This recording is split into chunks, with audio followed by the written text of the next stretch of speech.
दोस्तों ध्यान से देखिए, अभी जो आप हमारे पीछे देख पा रहे हैं यह कुशीनगर इंटरनेशनल एयरपोर्ट है।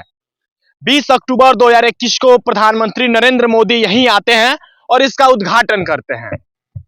लगभग 270 करोड़ रुपए में 590 एकड़ में फैला यह का तीसरा सबसे बड़ा इंटरनेशनल एयरपोर्ट यानी कि कुशीनगर महापरिनिर्वाण स्थली में स्थित आप देख पा रहे होंगे कुशीनगर अंतर्राष्ट्रीय हवाई अड्डा है। लेकिन मेरा सवाल इसके लिए है कि लगभग 270 करोड़ रुपए की लागत से बन के जो अंतर्राष्ट्रीय हवाई अड्डा तैयार हुआ, उसमें अब तक रेगुलर उड़ानें क्यों नहीं हो रही हैं?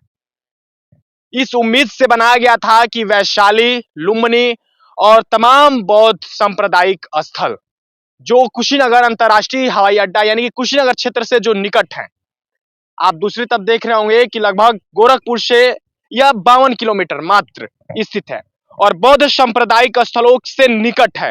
यानी कि बौद्ध सांप्रदायिक स्थल की मैं बात करूं तो लुम्बिनी, श्रावस्ती और आप कह सकते हैं कि कपिलवस्तु, इन तीनों से सबसे निकटतम हवाई अड्डा, अंतर्राष्ट्रीय हवाई अड्डा यही है। तमाम देशों विदेशों से लोग आने के लिए खुश थे कि हमारे क्षेत्र कुशीनगर में एक इंटरनेशनल एयरपोर्ट बन रहा है, लेकिन वह एयरपोर्ट किस तरह आज स्थगित पड़ा हुआ है, इस पे कहीं ना कहीं इस एयरपोर्ट की भी सवाल उठता है। और जो जनता के टैक्स के पैसों से यानी कि 270 करोड़ रुपए की लागत से यह इंटरनेशनल एयरपोर्ट तैयार हुआ, आज इस पर उड़ानें रेगुलर क्यों नहीं हो रही हैं? बीच में स्पाइस जेट की कुछ उड़ानें चलती थी दिल्ली से लेके यहाँ तक कुशीनगर के लिए। ये हुआ कि कोलकाता और मुंबई से भी कुछ उड़ानें चलेंगी, लेकिन यह केवल कागजी कार्रवाई तक ही रह गया और जनता के टैक्स के पैसों को लिया किस तरह यहाँ पे बर्बाद कर दिया गया कि आप देख सकते हैं कि पीछे बड़ी बड़ी भवन दिख रही है। कुशीनगर हवाई अंतर्राष्ट्रीय हवाई अड्डा दिख रहा है, पार्किंग की व्यवस्था है, लेकिन चारों तरफ आज यह सुनसान पड़ा हुआ है। रेगुलर पैसेंजर न मिलने के कारण इसका कारण यह बताया गया कि रेगुलर पैसेंजर नहीं मिल पा रहे थे कि हम यहाँ से उड़ान करें। लेकिन जब तक यहाँ से लगातार उड़ानें होती नहीं, तब तक लोगों के प्रति कहां से यह भावना आएगी? लोग कहां से जानेंगे कि यहाँ से उड़ान हो रही है और ये विदेशों तक जाएंगे? अभी आप देख रहे होंगे कि विवाह का माहौल चल रहा है। तमाम शादी विवाह के इस समय महीने हो गए हैं, उत्सव एक तरह से आप देख सकते हैं कि शादी विवाह हम लोग के पास कम समय होता है, जिससे वो चाहते हैं कि वो जल्द से जल्द आए, शादी विवाह में अपनी उपस्थिति दर्ज कराएं और पुनः जितना कम समय में चाहे उतना कम समय में वो बाहर अपने देश अपने काम में पहुंच जाए। लेकिन कुशीनगर अंतर्राष्ट्रीय हवाई अड्डा सुचारू रूप से चालू न होने के कारण आज उनकी मनोकामनाओं पर सवाल फेर रहा है कि किस प्रकार यहाँ की हवाई अड्डा निरस्त पड़ी हुई है और जो लोगों को यहाँ के स्थानीय लोग हैं उनको परेशानियों का सामना करना पड़ रहा है।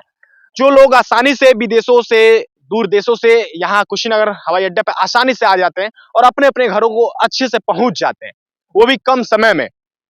लेकिन पैसे होने के बावजूद, पैसे देने के बावजूद, पैसे लगाने के बावजूद भी कुशीनगर अंतर्राष्ट्रीय हवाई अड्डा किस प्रकार आज निरस्त पड़ा हुआ है। सुचारू रूप से उड़ानें नहीं चल रही हैं, कोई लगातार उड़ान न होने के कारण, कोई फ्लाइट न होने के कारण कोई बड़ी कंपनियां यहाँ पे अपनी फ्लाइट नहीं उतारती है सिवाय एक स्पाइस जेट की। स्पाइस जेट की उड़ानों की क्या बात करें, आप सभी जानते ही होंगे कि किस प्रकार ट्रैक्टर की गति और स्पाइस जेट की गति में कोई अंतर नहीं होगा।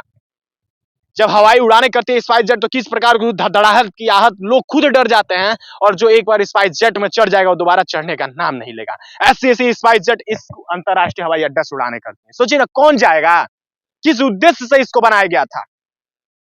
जिस उद्देश्य से बनाया गया था क्या आज वो सही साबित हो रहा है? 270 करोड़ रुपए की लागत से 590 एकड़ में फैला। चाहूंगा कि आप देख लीजिए, मेरे सहयोगी दिखाएं कि लगभग यह 590 एकड़ में फैला ये है। ये पहला एक लेन में बना हुआ ये लेन, इसकी आप कह सकते हैं लगभग 3.2 किलोमीटर लंबा और 46 मीटर चौड़ा इसकी सिंगल लेन है। उत्तर प्रदेश का तीसरा सबसे बड़ा हवाई अड्डा है ये।